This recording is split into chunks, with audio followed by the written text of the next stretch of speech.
La grande question que nous nous posons tous est: est-ce que l'islam peut se réformer? Évidemment, nous espérons tous que l'islam peut en effet se réformer, parce que la situation ne peut pas continuer telle qu'elle. Nous sommes devant une catastrophe mondiale. Et donc, naturellement, nous aspirons à la réforme de l'islam. Mais il faut d'abord demander aux musulmans si eux-mêmes sont d'accord et veulent et aspirent à réformer l'islam. Mais avant de leur demander, il faut tout d'abord savoir que l'islam ne peut pas se réformer, malheureusement. Et pourquoi l'islam ne peut pas se réformer alors que le judaïsme s'est réformé? Le judaïsme qui avait le même potentiel en tant que monothéisme, le même potentiel totalitaire de judaïser la planète entière. Et cela en dépit de l'argumentation pseudo-non-missionnaire du judaïsme.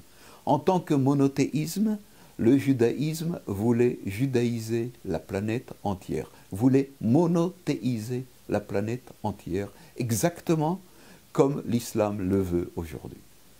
Et pourtant, le judaïsme a réussi à se réformer.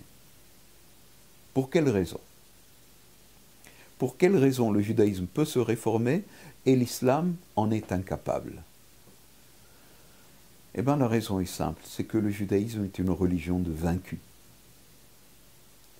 Une religion qui n'a pas pu vaincre et n'a pas pu imposer et s'imposer et imposer son monothéisme comme le judaïsme l'aurait voulu.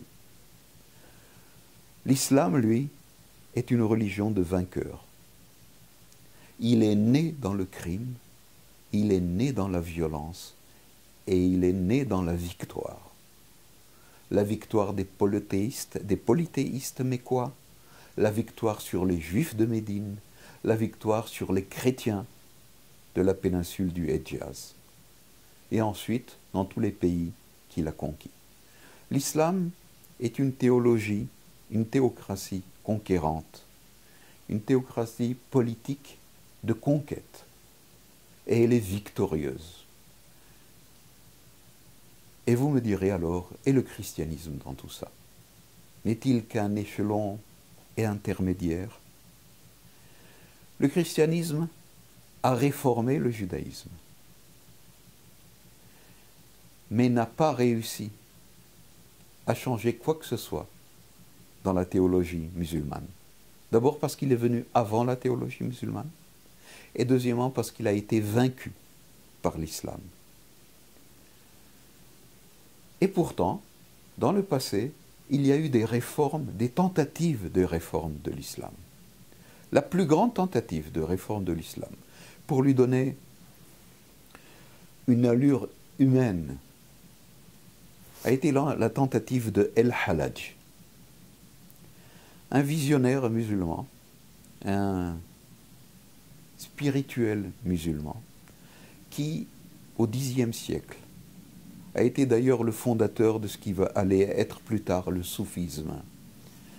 Et à force d'étudier le Coran, il est arrivé à la conclusion que le Coran est criminel, que le Coran prône la violence. Il est allé voir le sultan et il lui a dit ça en face. Il lui a dit que la personne, l'exemple même de l'humain n'est pas Mohammed, mais Jésus. Il a été décapité, crucifié, et son cadavre a été traîné dans tout Bagdad. La réforme entreprise par El-Hallaj a lamentablement échoué. Ses disciples persécutés ont été obligés de montrer patte blanche, d'abandonner la tentative de réforme prônée par El-Hallaj pour devenir eux-mêmes des musulmans totalitaires.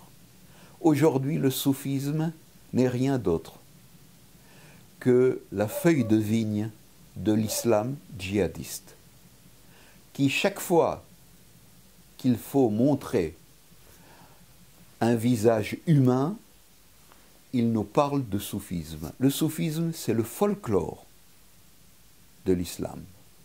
Il n'a absolument aucune influence.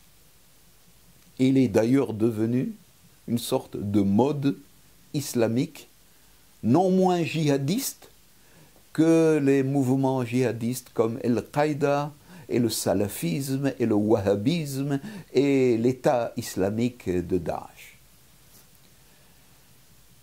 Donc, malheureusement, il n'y a pas d'autre choix que de conclure que l'islam n'est pas réformable. Pour que l'islam puisse se réformer, il faut abandonner le Coran et donc abandonner l'islam. L'islam peut devenir une autre religion. Il peut développer un syncrétisme judéo-chrétien, une sorte de nouvelle secte judéo-chrétienne. Mais il ne peut se réformer. La fin du monothéisme sera la fin de l'islam. La fin de l'islam sera la fin du monothéisme. Et demander à l'islam de se réformer, c'est comme demander au nazisme de se réformer, au fascisme de se réformer. Le nazisme ne peut se réformer parce que dans sa nature même, dans son essence même, il est criminel, totalitaire, conquérant et anti-humaniste.